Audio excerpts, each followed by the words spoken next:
Hindi ko talaga alam kung sinong mas masaya sa amin nung araw na to, si Kim Kim ba, si Aya o ako.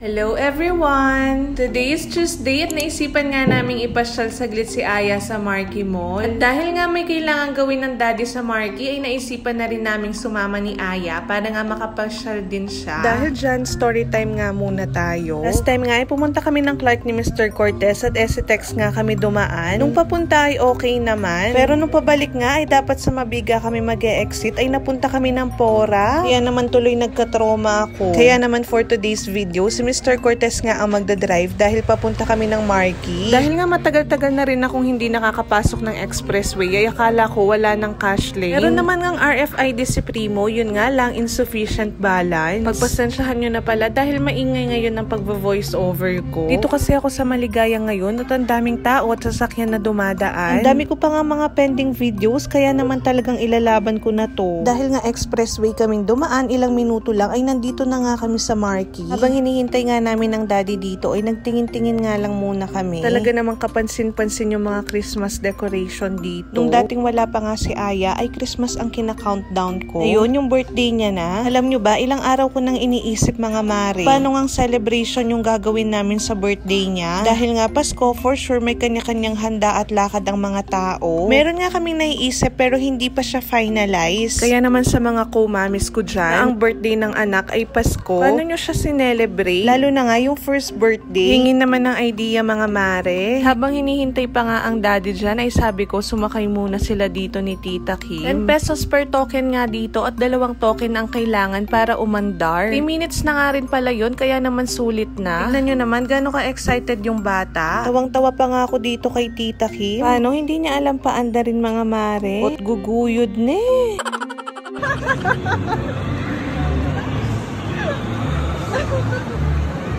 Wow! Yabang mo, ne?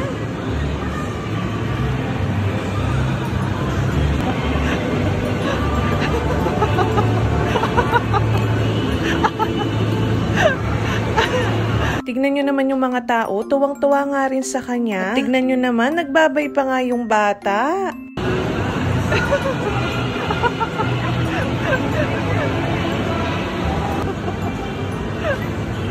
Manakpag yakim Nakuha talaga nilang natapos sumakay dito. Ako petugot Meili. Ewan ko pero tawang-tawa talaga ako sa kanila dyan. Nakarandam pa nga ako ng inggit dyan at muntik ko nang sakyan yung kulay blue.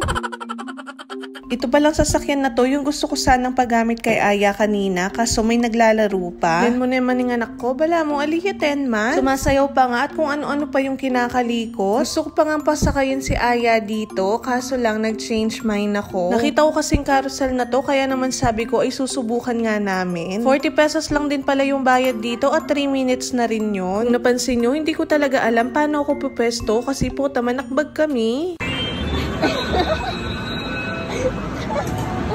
Ano yan?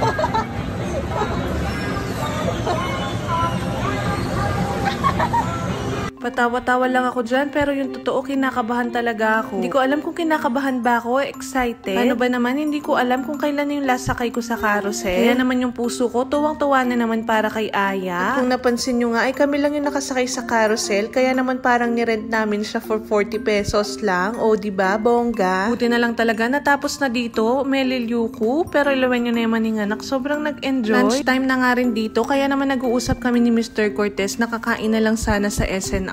So, tingnan nyo naman yung ngiti ni Aya nung nakita niya si Jollibee. Di pa nga maalis-alis yung tingin niya at tingnan nyo, may pasipa-sipa pa. Kaya naman ng ending, we gave in. Nag-order nga lang kami dito sa kiosk nila at pagkatapos ay umupo na rin kami. At ilang minutes nga lang, nandito na si Jollibot at sineserve na nga niya yung order namin. Pagkatapos nga namin kumain, ay napadaan kami dito sa mga nagtitinda ng mga accessories. Kaya naman tumingin-tingin muna kami. So, kung nga muna rin sanang mamili dyan, kaso nagmamadali na rin kami dahil wala pa nga tulog si daddy from work. So may isang bata nga dito na tingin ng tingin ng mga sing-sing. Bala ko, atin niyang cash. Ati pala ang mode of payment niya.